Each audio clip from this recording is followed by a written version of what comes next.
Canto 1, Chapter 6, Conversation between Narada and Vyas, Text 29. At the end of the millennium, when the personality of Godhead, Lord Narayan, lies down within the water of devastation, Brahma begins to enter into him, along with all creative elements, and I also enter through his breathing. Purport. Narada is known as the son of Brahma, as Lord Krishna is known as the son of Vasudeva. The personality of Godhead and his liberated devotees, like Narada, appear in the material world by the same process. As it is said in the Bhagavad Gita, the birth and activities of the Lord are all transcendental. Therefore, according to authorized opinion, the birth of Narada as the son of Brahma is also a transcendental pastime. His appearance and disappearance are practically on the same level as that of the Lord. The Lord and his devotees are therefore simultaneously one and different as spiritual entities. They belong to the same category of transcendence. Text 30. After 4,300,000,000 solar years, Brahma awakes to create again by the will of the Lord, and all the rishis like Marichi, Angira, Atri, and so on are created from the transcendental body of the Lord, and I also appear along with them. Purport. The duration of a day in the life of Brahma is 4,320,000,000 solar years. This is stated also in the Bhagavad Gita. For this period, Brahmaji rests in Yoga Nidra within the body of the Garbhodakshai Vishnu, the generator of Brahma. Thus, after the sleeping period of Brahma, when there is again creation by the will of the Lord through the agency of Brahma, all the great rishis again appear from different parts of the transcendental body, and Narada also appears. This means that Narada appears in the same transcendental body, just as a man awakes from sleep in the same body. Sri Narada is eternally free to move in all parts of the transcendental and material creations of the Almighty. He appears and disappears in his own transcendental body, which is without distinction of body and soul, unlike conditioned beings. Text 31. Since then, by the grace of the Almighty Vishnu, I travel everywhere without restriction, both in the transcendental world and in the three divisions of the material world. This is because I am fixed in unbroken devotional service to the Lord. Purport. As stated in the Bhagavad Gita, there are three divisions of the material spheres, namely the Urdhaloka, topmost planets, Madhyaloka, midway planets, and Adhaloka, downward planets. And beyond the Urdhaloka planets, that is to say, above the Brahmaloka, there are the material coverings of the universe. Above that, there is a spiritual sky which is unlimited in expansion, containing unlimited self-illuminated Vaikuntha planets, inhabited by God himself, along with his associates, who are all eternally liberated living entities. Sri Narada Muni could enter all these planets, both in the material and spiritual spheres, without restriction, as much as the Almighty Lord is free to move personally in any part of his creation. In the material world, the living beings are influenced by the three material modes of nature, namely goodness, passion, and ignorance. But Sri Narada Muni is transcendental to all these material modes, and thus he can travel everywhere unrestricted. He is a liberated spaceman. The causeless mercy of Lord Vishnu is unparalleled, and such mercy is perceived by the devotees only by the grace of the Lord. Therefore, the devotees never fall down, but the materialists, that is, the fruitive workers and the speculative philosophers, do fall down, being forced by the respective modes of nature. The rishis, as above mentioned, cannot enter into the transcendental world like Narada. This fact is disclosed in the Nrsimha Purana. Rishis like Marichi are authorities in fruitive work, and rishis like Shanaka and Sanatan are authorities in philosophical speculations. But Sri Narada Muni is the prime authority for the transcendental devotional service of the Lord. All the great authorities in the devotional service of the Lord follow in the footsteps of Narada Muni in the order of the Narada Bhakti Sutra, and therefore all the devotees of the Lord are unhesitatingly qualified to enter into the kingdom of God, Vaikuntha. Text 32. And thus I travel, constantly singing the glories of the Lord and transcendental messages, vibrating this instrument called the veena, which is charged with transcendental sound, and which was given to me by Lord Krishna. Purport. The musical string instrument called the veena, which was handed to Narada by Lord Sri Krishna, is described in the Linga Purana, and this is confirmed by Srila Jiva Goswami. This transcendental instrument is identical with Lord Sri Krishna and Narada, because all of them are of the same transcendental category. Sound vibration by the instrument cannot be material. Therefore, the glories and pastimes which are broadcast by the instrument of Narada are also transcendental, without a tinge of material inebriety. The 7 singing meters, namely Sa, Sarja, Ar, Rishabha, Ga, Gandhara, Ma, Madhyam, Pa, Pancham, Da, Daivata, and Ni, Nishada,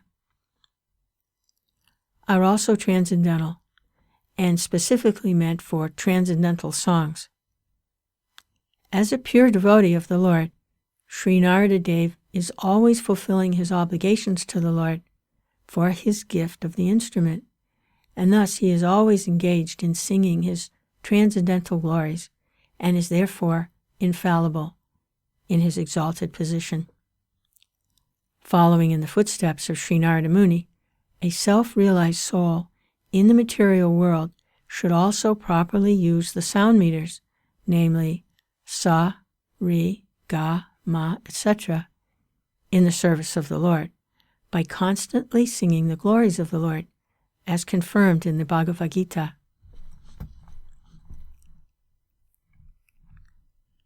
Text 33.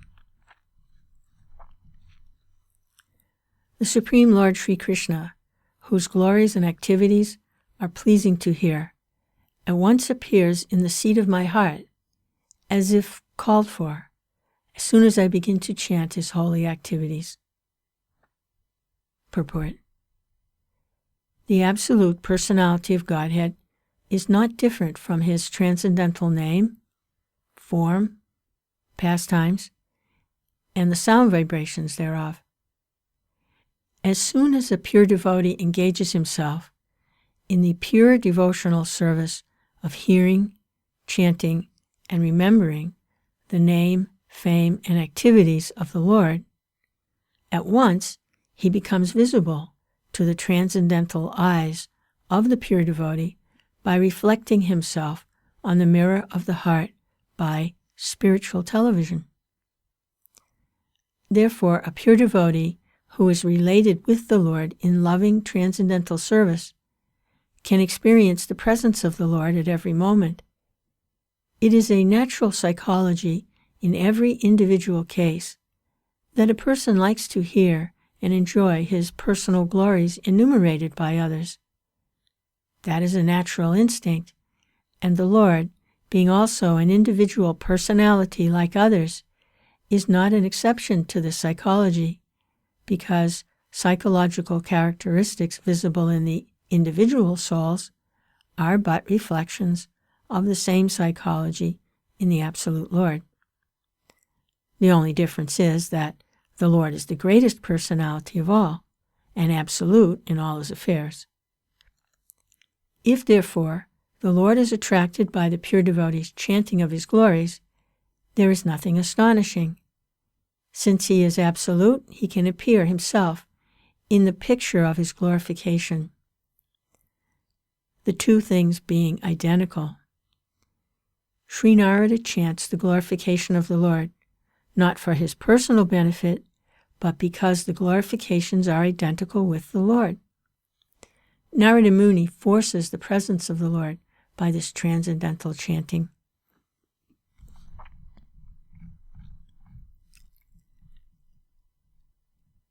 Text 34. It is personally experienced by me that those who are always full of cares and anxieties due to desiring contact of the senses with their objects can cross the ocean of nescience on a most suitable boat. The constant chanting of the transcendental activities of the personality of Godhead. Purport. The symptom of a living being is that he cannot remain silent even for some time. He must be doing something, thinking of something, or talking about something. Generally, the materialistic men think and discuss about subjects which satisfy their senses. But as these things are exercised under the influence of the external illusory energy, such sensual activities do not actually give them any satisfaction. On the contrary, they become full with cares and anxieties. This is called Maya, or what is not. That which cannot give them satisfaction is accepted as an object of satisfaction. So Narada Muni, by his personal experience, says that satisfaction for such frustrated beings engaged in sense gratification is to chant, always, the activities of the Lord. The point is that the subject matter only should be changed. No one can check the thinking activities of a living being, nor the feeling, willing, or working processes. But if one wants actual happiness, one must change the subject matter only. Instead of talking of the politics of a dying man, one might discuss the politics administered by the Lord himself. Instead of relishing activities of the cinema artists, one can turn his attention to the activities of the Lord with his eternal associates like the gopis and Lakshmis. The Almighty Personality of Godhead, by his causeless mercy, descends on the earth and manifests activities almost on the line of the worldly men, but at the same time extraordinarily, because he is almighty. He does so for the benefit of all conditioned souls, so that they can turn their attention to transcendence. By doing so, the conditioned soul will gradually be promoted to the transcendental position and easily cross the ocean of nescience, the source of all miseries. This is stated from personal experience by an authority like Sri Narada Muni. And we can have the same experience also if we begin to follow in the footsteps of the great sage, the dearmost devotee of the Lord. Text 35.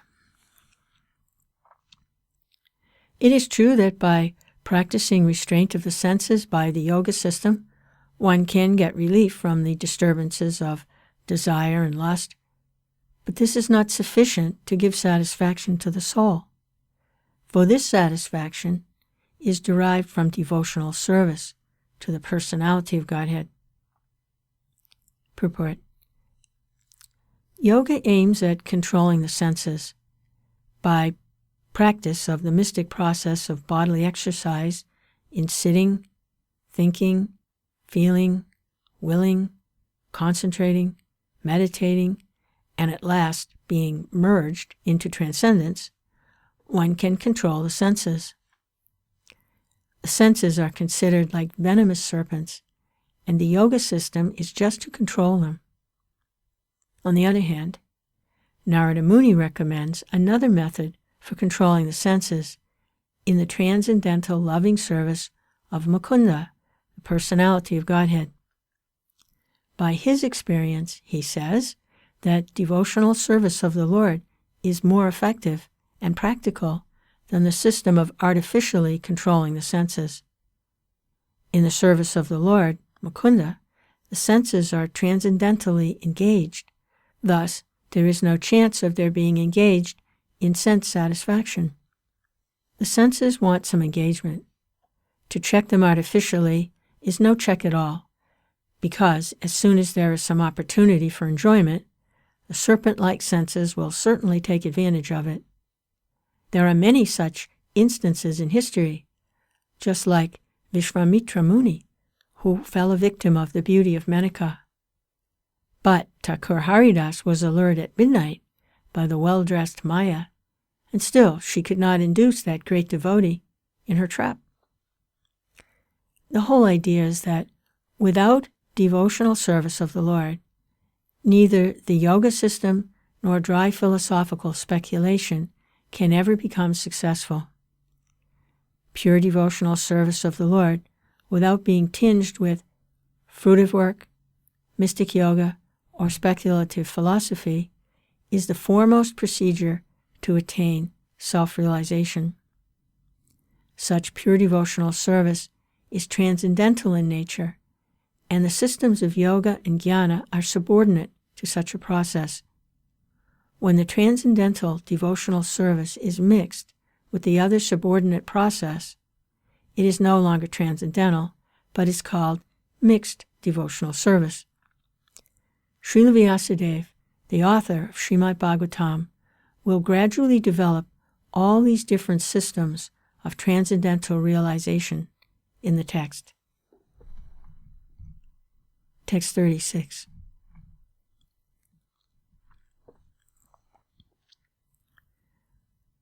O Vyasadeva, you are freed from all sins. Thus, I have explained my birth and activities for self-realization, as you asked. All this will be conducive for your personal satisfaction also. Purport. The process of devotional activities, from the beginning to the stage of transcendence, is all duly explained to satisfy the inquiries of Vyasadeva. He has explained how the seeds of devotional service were sown by transcendental association, and how they gradually developed by hearing the sages. The result of such hearing is detachment from worldliness, so much so that even a small boy could receive the death news of his mother, who was his only caretaker, as the blessing of God, and at once he took the opportunity to search out the Lord. A sincere urge for having an interview with the Lord was also granted to him, although it is not possible for anyone to see the Lord with mundane eyes. He also explained how, by execution of pure transcendental service, one can get rid of fruitive action, of accumulated work, and how he transformed his material body into a spiritual one. The spiritual body alone is able to enter into the spiritual realm of the Lord, and no one but a pure devotee is eligible to enter into the kingdom of God. All the mysteries of transcendental realizations are duly experienced by Narada Muni himself, and therefore, by hearing such an authority, one can have some idea of the results of devotional life, which are hardly delineated even in the original text of the Vedas. In the Vedas and Upanishads, there are only indirect hints to all this. Nothing is directly explained there. Therefore, Srimad Bhagavatam is the mature fruit of all the Vedic trees of literatures. Text 37. Sutta Goswami said, thus, addressing Vyasadeva, Srila Narada Muni took leave of him, and vibrating on his Veena instrument, he left to wander at his free will. Purport.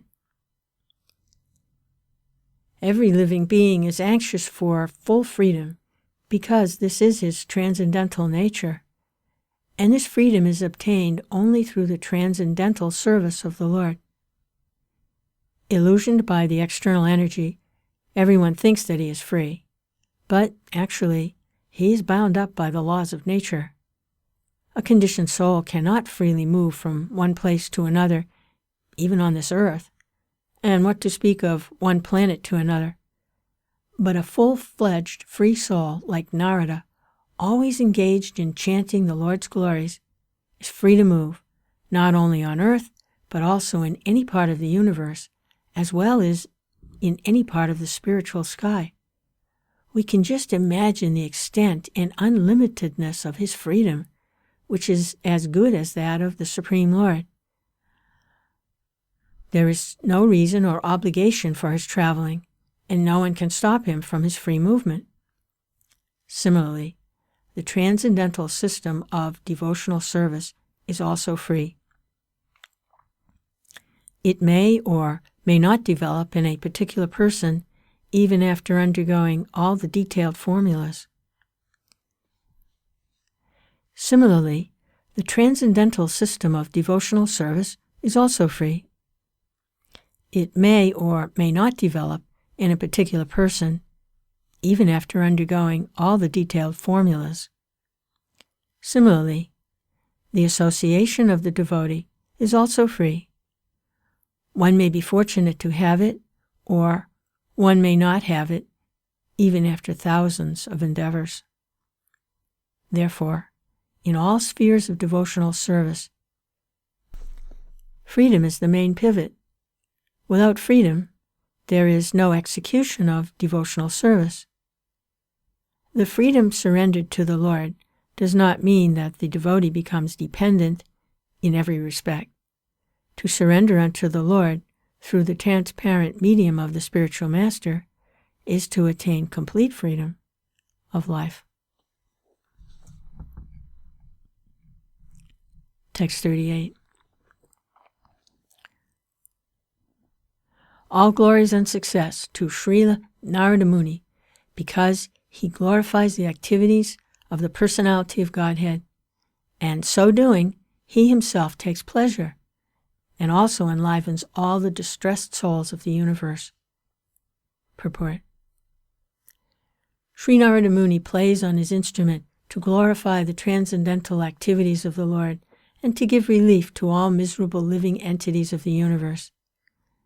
No one is happy here within the universe, and what is felt as happiness is Maya's illusion. The illusory energy of the Lord is so strong that even the hog, who lives on filthy stool, feels happy. No one can be truly happy within the material world. Srila Narada Muni, in order to enlighten the miserable inhabitants, wanders everywhere. His mission is to get them back home, back to Godhead. That is the mission of all genuine devotees of the Lord, following in the footsteps of that great sage. Thus end the Bhaktivedanta purports of the first canto, 6th chapter of Srimad Bhagavatam, entitled Conversation between Narada and Vyasa.